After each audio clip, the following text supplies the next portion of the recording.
Welcome to this deep dive into Napoleon Hill's Think and Grow Rich. We're gonna kind of go beyond just like the usual summaries and try to extract the core principles Mhm. that he claims led over 500 wealthy individuals to success. Yeah. So think of this as like a treasure map, and Right. we're kind of like deciphering it together and trying to find the real golden nuggets that you can use. Yeah, yeah.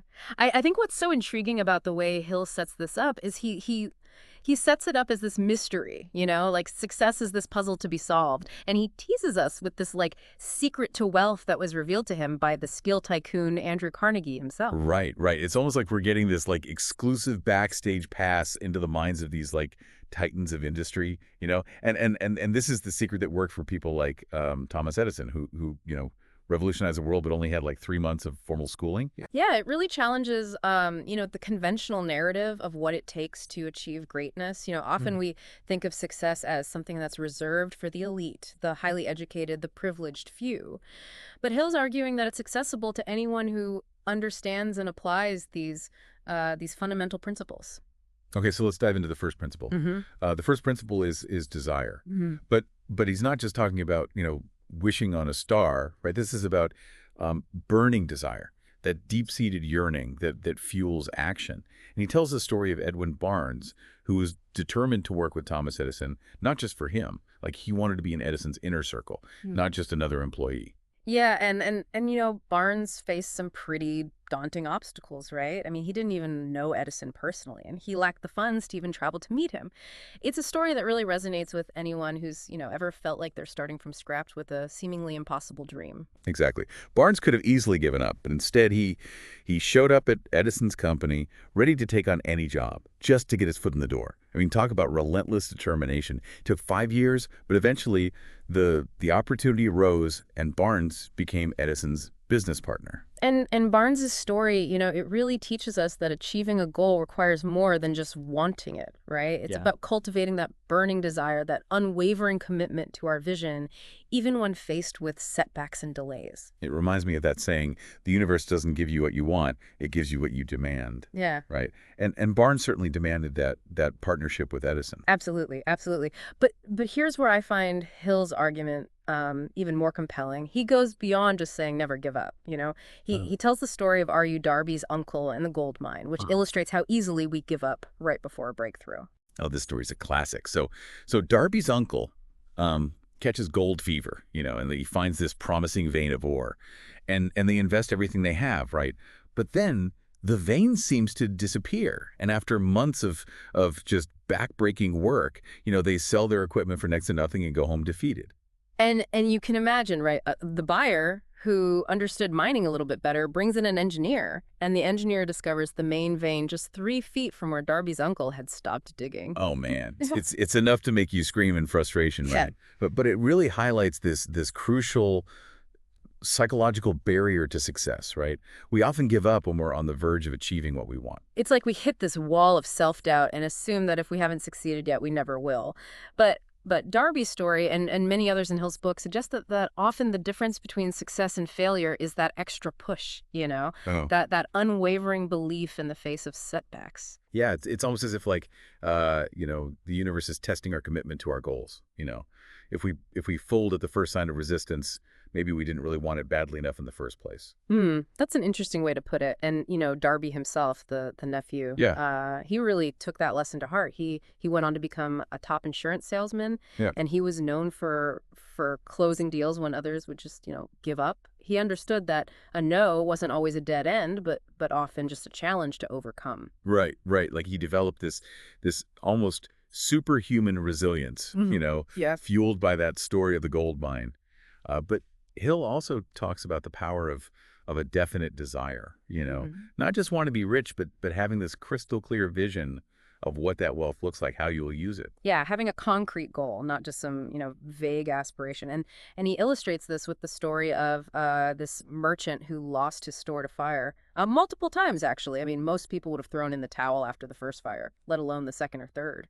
I can't even imagine, like losing everything you've worked for, not just once, but over and over again. But this merchant, he had this unshakable vision, you know? Standing amidst the ashes, he vowed to rebuild not just a store, but the world's greatest store. And incredibly, he succeeded. Wow.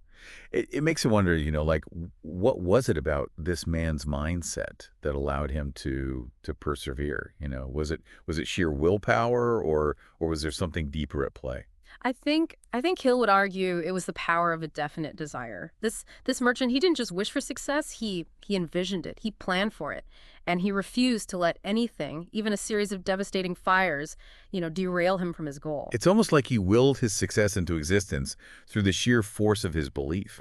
And this ties into another key theme in Hill's work, this idea that we often discover our true potential in the face of adversity. He calls it unleashing your other self. Yeah, I find this concept fascinating. Hill, he presents several examples of people who, achieved greatness after facing immense hardship. John Bunyan, for instance, wrote Pilgrim's Progress, considered a literary masterpiece while he was imprisoned. Right, right. It's almost as if those challenging circumstances forced them to tap into like a wellspring of creativity and resilience that they didn't even know they possessed. Exactly. O. Henry, the renowned short story writer, he discovered his talent while incarcerated as well. And then there's Helen Keller, whose accomplishments are all the more remarkable considering, she was deaf, dumb, and blind. These stories really challenge us to rethink our limitations. Like what we perceive as insurmountable obstacles might actually be opportunities for growth and transformation. It's like these individuals, they were pushed to the very edge of their capabilities, and in that moment of crisis, they discovered this hidden strength they never knew existed. In Hill, he takes this idea even further with the story of his own son, who was born without ears. Doctors believed he would never be able to hear or speak. But Hill, he refused to accept that prognosis, He instilled in his son this unwavering belief that he could overcome this challenge. He nurtured that burning desire within him. And incredibly, the boy did learn to hear and speak. He even went on to help others, Yeah. facing similar challenges. It's an incredibly moving story, It speaks to the power of belief, not just in ourselves, but in the potential of others to overcome seemingly insurmountable obstacles. It's a testament to the human spirit's ability to adapt, innovate, and triumph over adversity. And it connects directly to Hill's principle of faith. He argues that faith is a state of mind achievable through autosuggestion, the practice of repeating an idea until you believe it. It sounds a bit like self-hypnosis almost. But here it goes beyond just, suggesting positive affirmations. He provides a compelling example to illustrate the power of this principle. He points out that criminals, they often become what they're constantly around, suggesting that our environment and the thoughts we repeatedly expose ourselves to, they shape our beliefs and ultimately our reality. Yeah. It's like choosing to feed your mind with empowering beliefs rather than limiting ones. But how do we actually put this into practice? Well, Hill argues that by consciously selecting our thoughts, by repeatedly affirming what we want to believe, we can cultivate faith in our abilities and in the attainability of our goals. So it's not about, denying the existence of challenges or pretending that everything is perfect, right? It's about choosing to focus on what's possible, on the positive outcomes we desire. Exactly. And this brings us to another crucial point that Hill makes, the importance of specialized knowledge. He emphasizes that knowledge itself is only potential power. It needs to be organized and applied effectively to achieve tangible results. And he uses Edison and Ford as prime examples, right? Both men had limited formal education, yet they achieved phenomenal success. Precisely. They possess the ability to not just acquire knowledge, but to synthesize it, to connect the dots and to translate it into action. So it's not about being a walking encyclopedia. It's about understanding how to leverage knowledge to solve problems and create value. And Hill illustrates this point with the story of a grocery store salesman who lost his job during the Great Depression. Instead of succumbing to despair, he enrolled in a specialized accounting course. familiarized himself with the latest bookkeeping technology, and started his own business. So he saw a need, a gap in the market, and he used his specialized knowledge to fill it. It's a testament to the power of resourcefulness and adaptability, especially during challenging times. And his success was remarkable. He started with his former employer as his first client, but quickly expanded, eventually needing a fleet of mobile offices to keep up with the demand. Wow. It's amazing how he turned a setback into an opportunity.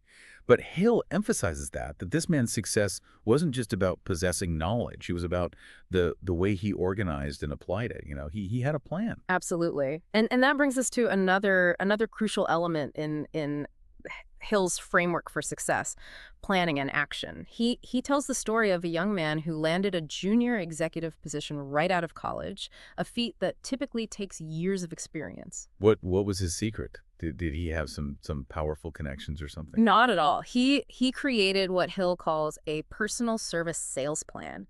It was this meticulous blueprint outlining his skills, his goals, and his strategy for achieving them. So he essentially designed his own success. Yeah. Mapping out his trajectory from day one. Exactly. And what's even more impressive is that his plan wasn't self-serving, It was designed to benefit the company he wanted to work for. He demonstrated how his skills and knowledge could help them achieve their goals. It's a powerful reminder that success isn't just about, what we want. It's about understanding the needs of others and finding ways to contribute value.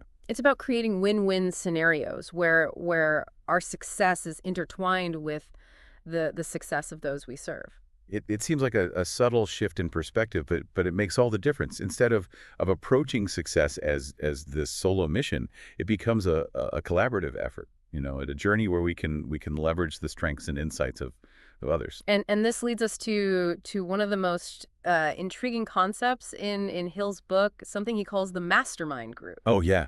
This is where things get really fascinating. Hill argues that surrounding yourself with the right people can dramatically amplify your success. Yeah, he believed that a group of like-minded individuals, each with their unique expertise and perspectives, they can create this synergistic force that propels everyone forward. It's like a high-powered think tank focused on achieving extraordinary results.